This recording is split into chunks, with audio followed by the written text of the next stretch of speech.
வணக்கம். இது நியூஸ் 8 தமிழ்நாடு. 30 நிமிடங்களில் முக்கிய தலைப்புகளை தொடர்ந்து பார்க்கலாம். நாளை முதல் ரயில் கட்டணம் உயர்வதாக ரயில்வே அறிவிப்பு. சாதாரண ரயில்களில் 2ஆம் வகுப்பில் 500 கிலோமீட்டர் வரை கட்டண உயர்வு இல்லை. அதிகபட்சம் கிலோமீட்டருக்கு 15 வரை உயர்வு.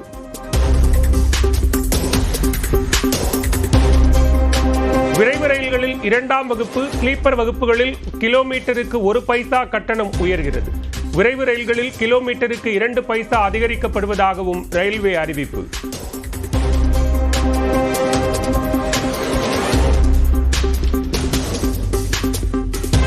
சென்னை மின்சார ரயில்கள் உள்ளிட்ட புறநகர் ரயில்களில் கட்டண உயர்வு இல்லை.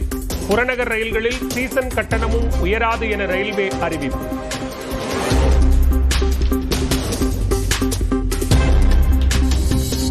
ரயிலில் தட்கல் டிக்கெட் முன்பதிவு செய்ய நாளை முதல் ஆதார் கட்டாயம்.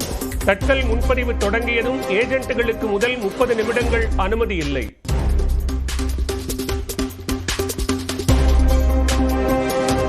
தமிழ்நாட்டிலேயே முதல் முறையாக சென்னையில் 120 அரசு மின்சார பேருந்துகளின் சேவை தொடக்கம். முதலமைச்சர் மு க ஸ்டாலின் கொடியசைத்து தொடங்கி வைத்தார்.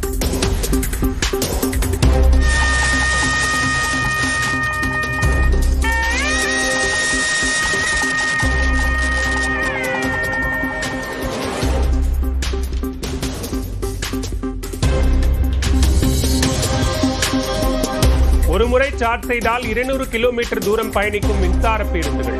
பயணிகள் செல்போனை சார்ஜ் செய்து கொள்ளவும் வசதி.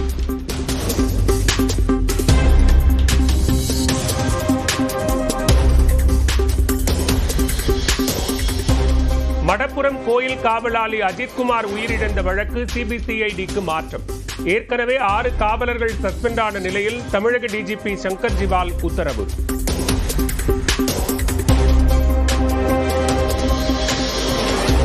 திருப்புவனத்தில் விசாரணைக்கு அழைத்துச் சென்றவர் கொல்லப்பட்ட புகாரில் உயர்நீதிமன்ற கிளையில் 3 பேர் முறையீடு.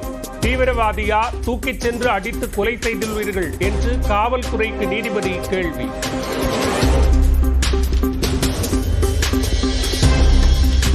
அஜித்குமாரின் வாயில் மிளகாய் பொடி போட்டு கொடுமைப்படுத்தியதை தான் நேரில் பார்க்கவில்லை என்று சகோதரர் நவீன் தகவல். அஜித்குமாரின் மரணம் தொடர்பாக சட்டப்படி நடவடிக்கை எடுக்க வேண்டும் என்றும் பேட்டி.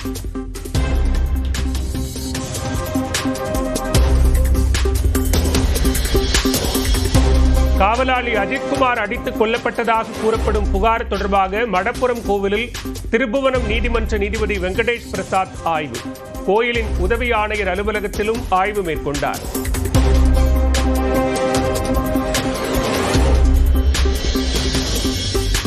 சிவகங்கை அருகே உயிரிழந்த காவலாளி அஜித்குமார் மரணம் தொடர்பாக முதலமைச்சருக்கு 9 கேள்விகளை எழுப்பியுள்ள பாஜக தலைவர் நயினார் நாகேந்திரன். மரணத்திற்கு காரணமானவர்களை இன்னும் ஏன் கைது செய்யவில்லை என தனது எக்ஸ் பக்கத்தில் கேள்வி.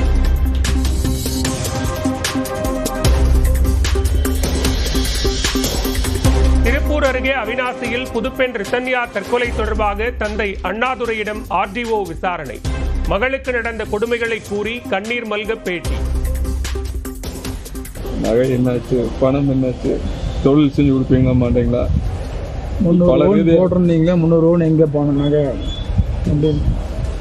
என்னன்னு சொல்றதுங்க. உடல் ரீதியா, பண ரீதியா, மன ரீதியா, எல்லா ரீதியா டார்ச்சர் பண்ணிக்கிறாங்க.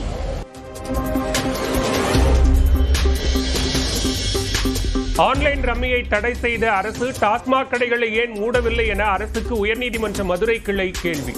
டீத்தூள் தயாரிப்பு ஆலை தொடங்கலாமே என்றும் அரசுக்கு ஆலோசனை.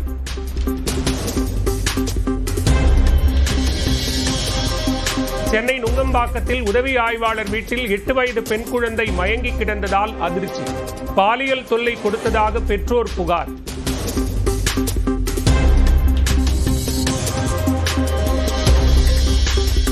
கருப்பட்டி வியாபாரத்துக்கு ஆந்திரா சென்ற தூத்துக்குடியைச் சேர்ந்த இருவருக்கு உணவு ஒவ்வாமையால் உடல் பாதிப்பு.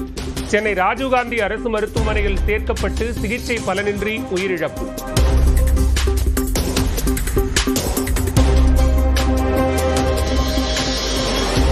திருவள்ளூர் மாவட்டத்தில் உள்ள ஸ்டுடியோவில் இசையமைப்பாளர் ஏ.ஆர். ரகுமானுடன் மத்திய இணையமைச்சர் எல். முருகன் சந்திப்பு. துறை அமைச்சர் என்ற அடிப்படையில் ஏ.ஆர். ரகுமானின் ஸ்டுடியோவை பார்த்ததாக எல். முருகன் விளக்கம்.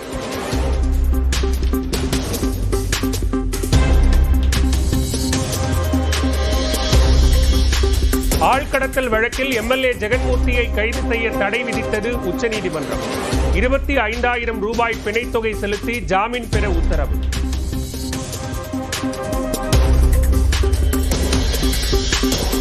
அதிமுக பாஜக கூட்டணியில் இணைப்பு இருந்தாலும் பிணைப்பு இல்லை. எடப்பாடி பழனிசாமியின் பேச்சை மேற்கோள் காட்டி திருமாவளவன் விமர்சனம்.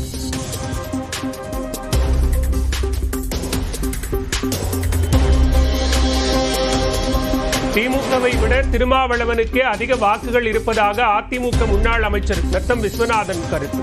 திருமாவளவனின் பலம் அவருக்கே தெரியவில்லை என்றும் திண்டுக்கல்லில் பேட்டி.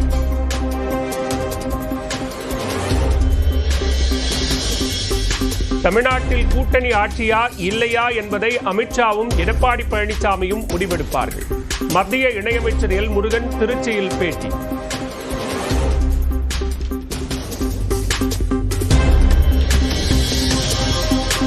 சிம்பு நடிக்க வடசென்னையை மையமாக வைத்து படம் எடுப்பதற்கு நடிகர் தனுஷ் என்ஓசி தரவில்லை என வெளியான தகவலுக்கு இயக்குனர் வெற்றிமாறன் மறுப்பு.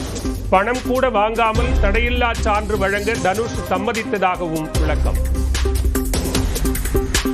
உங்களுக்கு வட சென்னை வேர்ல்டில் பண்ணுறது கரெக்டாக இருக்கும்னா நீங்கள் அதை பண்ணுங்கள், எனக்கு எந்த இஷ்யூஸும் இல்லை. நான் வந்து டீமில் பேசிடுறேன், உடனே வந்து நாங்கள் எங்கள் சைட்லேருந்து என்ஓசி கொடுத்துறோம் சார், பணம்லாம் ஒன்றும் வேண்டாம் சார்னு அப்போவே சொல்லிட்டார். சிம்புவை வைத்து தாம் இயக்கப் போகும் படம் வடசென்னை 2ஆம் பாகம் அல்ல. வடசென்னை உலகத்தை மையமாக கொண்டு படம் தயாராக உள்ளதாகவும் இயக்குனர் வெற்றிமாறன் விளக்கம்.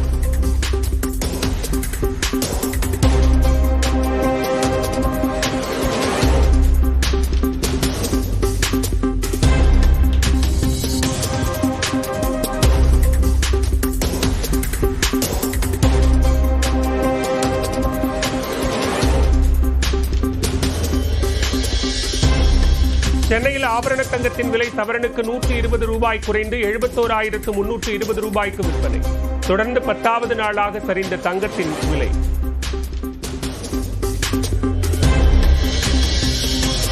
தெலங்கானாவின் சங்காரெட்டி மாவட்டத்தில் ரசாயன ஆலையில் ரியாக்டர் வெடித்து விபத்து. 10 பேர் உயிரிழந்த நிலையில் 12 பேர் காயம்.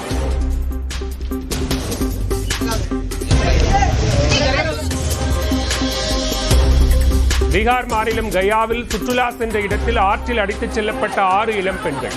போராடி மீட்ட இளைஞர்கள்.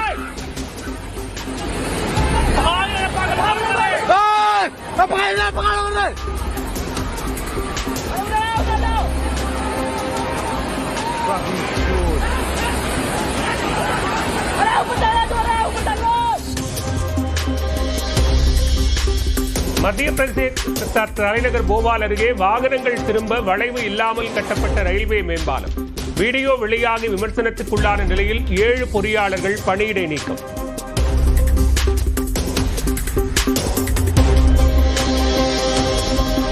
கிரிக்கெட் ரசிகர்கள் தன்னை அன்பாக அழைக்கும் கேப்டன் கூல் என்ற வாசகத்தை ட்ரேட்மார்க்காக பதிவு செய்தார் தல தோனி. மத்திய அரசின் ட்ரேட்மார்க் ரெஜிஸ்ட்ரி அங்கீகரித்து விட்டதால் இனி கேப்டன் கூல் வார்த்தையை தோனி அனுமதி இல்லாமல் பயன்படுத்த முடியாது.